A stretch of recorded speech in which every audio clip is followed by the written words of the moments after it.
Hey everybody, welcome to another episode of the Bernina L460 Serger Manual. Today I want to show you how to secure the end, well the start and the end of your seam. If you're sewing a seam that's not going to be intersected with something else.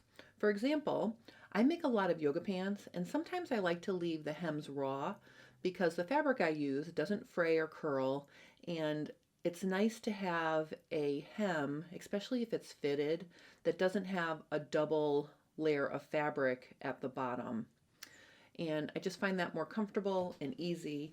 But the challenge is you need to be able to secure your seams so they don't become unsewn, if you're not going to hem. Now you can do that a variety of different ways. Sometimes I would go to my sewing machine and just bar tack the seam allowance to the fabric at the very bottom. That will protect it. You can also use a large eye needle and snake your tail underneath the loopers like I've done here. Okay, so this is like a two-step process. Today I want to show you what is on page 33 in your instruction manual. Page 33 is about securing your seam, and I find this fascinating, so I just want to show you how to do it, and I'm going to make some minor tweaks to what they tell you to do here, especially at the beginning of the seam. All right, so let me show you. I'm just going to use a piece of muslin here so you can see the detail. Let me get the camera set up so you can see nice and close. Okay, so the first step is they tell you to sew to form an 1.5-inch chain. So you can see my chain right here. I am going to actually tease it. This is my modification here. I'm going to actually do this to it because it's going to make it less noticeable underneath when it's secure. So I'm going to first stretch it out. Then I'm going to cut it to 1.5 inches.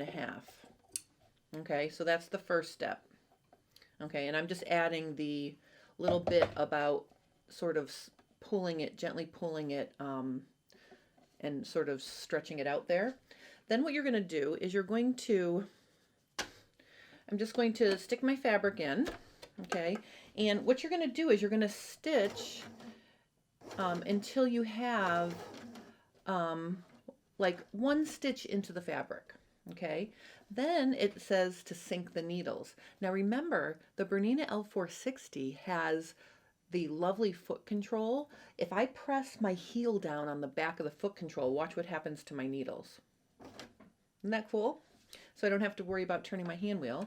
Then I'm going to pick up my presser foot and I'm going to just gently pull that tail again to stretch out the little bit that I sewed. And I'm going to bring the tail around, and the easiest way to do that is to grab it with the tweezers. And what we're going to do here is we're going to put it in front of the presser foot. I'm going to put it between the knife and the needles, and really you want to snug it up so it's against the right side of the right needle. Then I'm going to close my door, put my presser foot down, and I'm going to just cut off this extra. Anything I can see in front of the presser foot, I'm just going to trim off right now. Okay, and then I'm just going to make sure this is like lying right in line with the stitch. Then I'm going to continue stitching, and what's going to happen is that tail is going to get buried underneath the looper threads automatically for you. You don't need a big eye needle.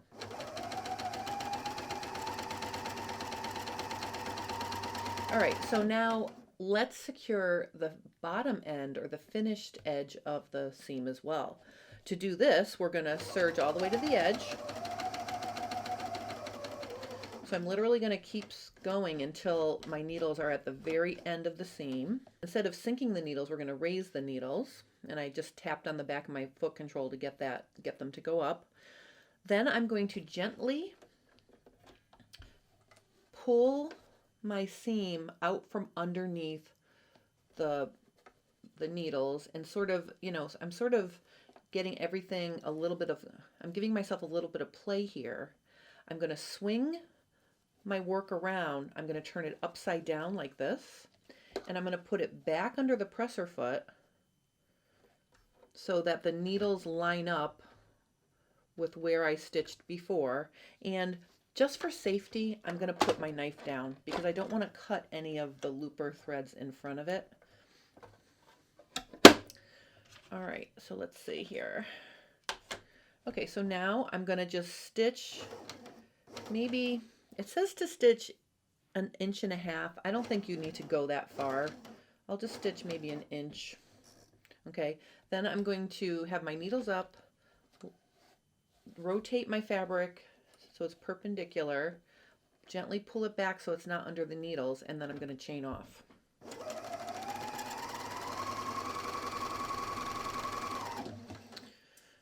Okay, so you can see here, this is very cool.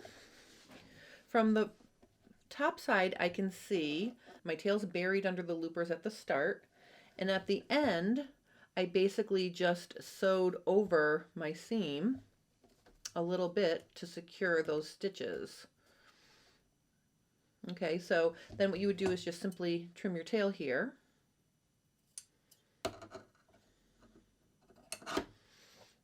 Okay, so now I've got a seam that is secured on both ends. This is super exciting. Okay, so that's how you secure the start of your seam and the end of your seam.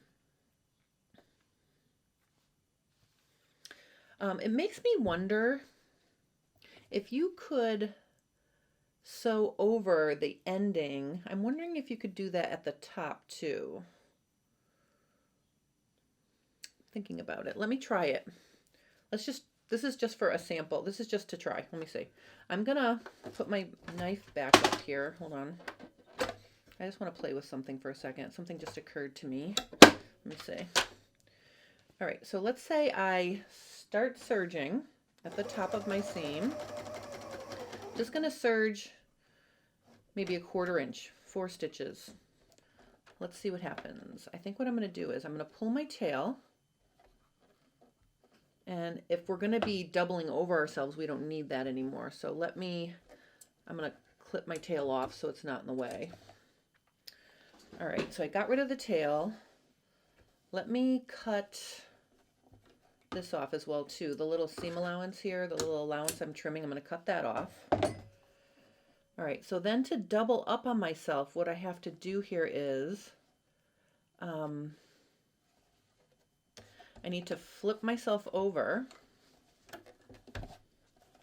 Okay, so I'm flipping the fabric over so it lays flat.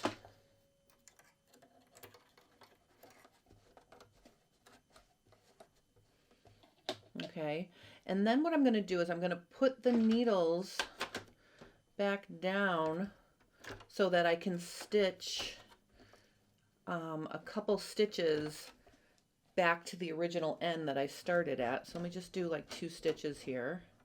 And that's going to bring me right back to the top of the seam again.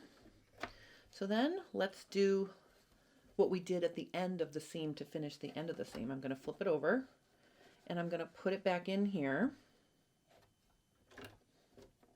Let's just see how this looks. This is just me playing here. Let's see.